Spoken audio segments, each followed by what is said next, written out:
नमस्कार मेरे साथियों। मैं आज बहुत विचारणीय जो आपको आत्मा को झकझोर देने वाली विचार है, वो है संतों का विचार। आज मैं संत के बारे में, संत क्या होता है, संत का क्या कार्य है, संत का प्रवृत्ति कैसा होता है, संत का संस्कार कैसा होता है, संत का उद्देश्य क्या होता है, इन तमाम चीजों की जानकारी मैं आपको देने जा रहा हूं। आखिर संत कहते किसको है, संत की प्रवृत्ति कैसी होती है, संत का विचारधारा कैसा होता है, एक महान संत का जीवन में उद्देश्य क्या होता है,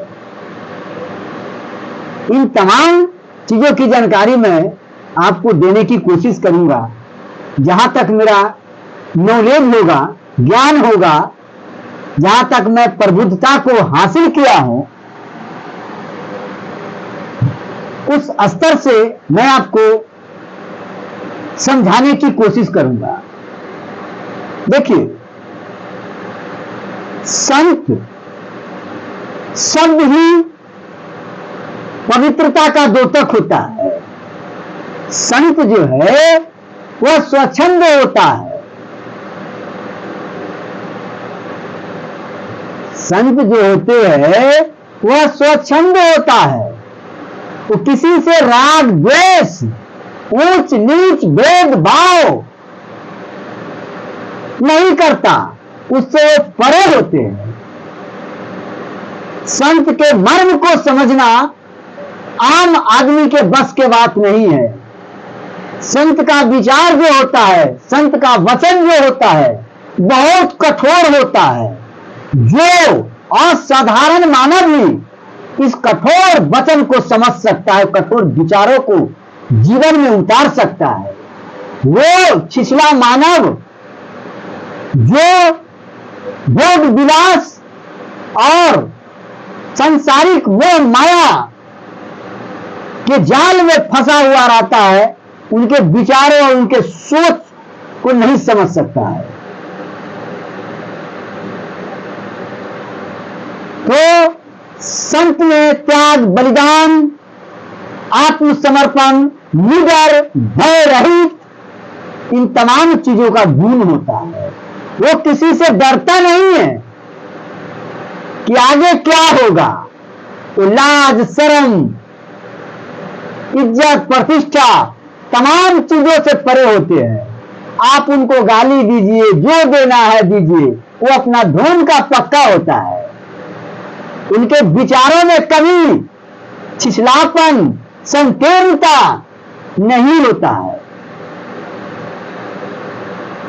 वो आम मानव से परे होता है।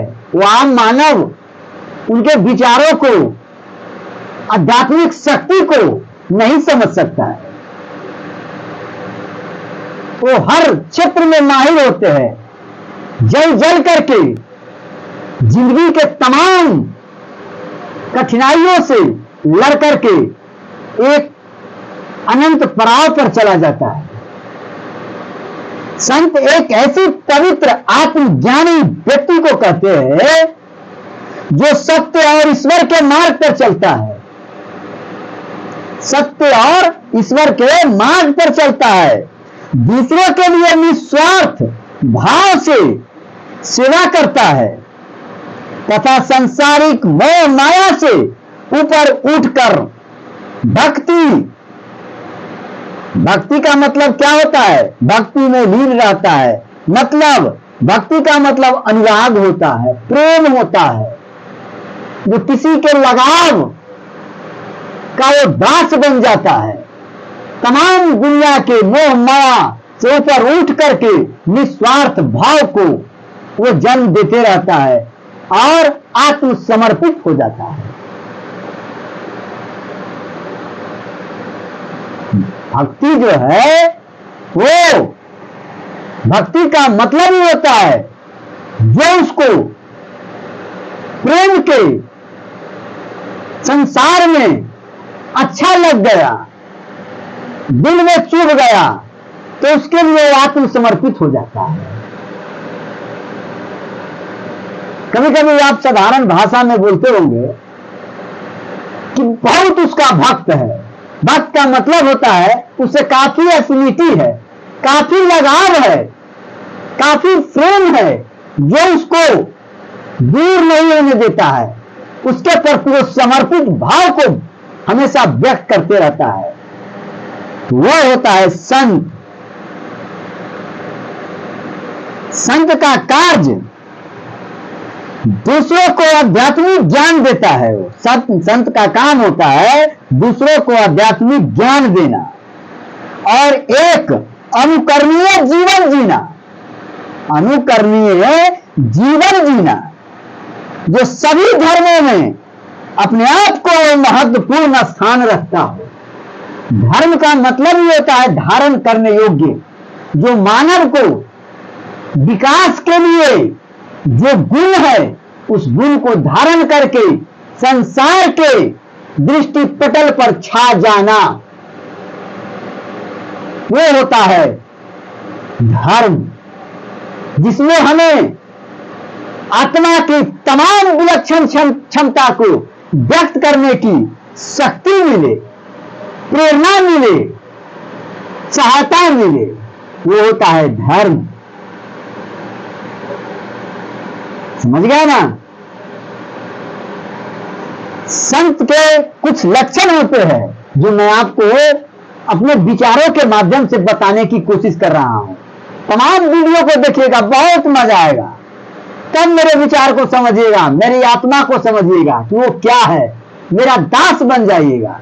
मैं आपको गाली भी दूंगा ना, गाली शब्द अश्लील होता है ना जी, तो दिल पर चोट मारता है ना जी, लेकिन गाली शब्द की उत्पत्ति कहां से हुई है, कैसे आया है, इन तमाम चीजों को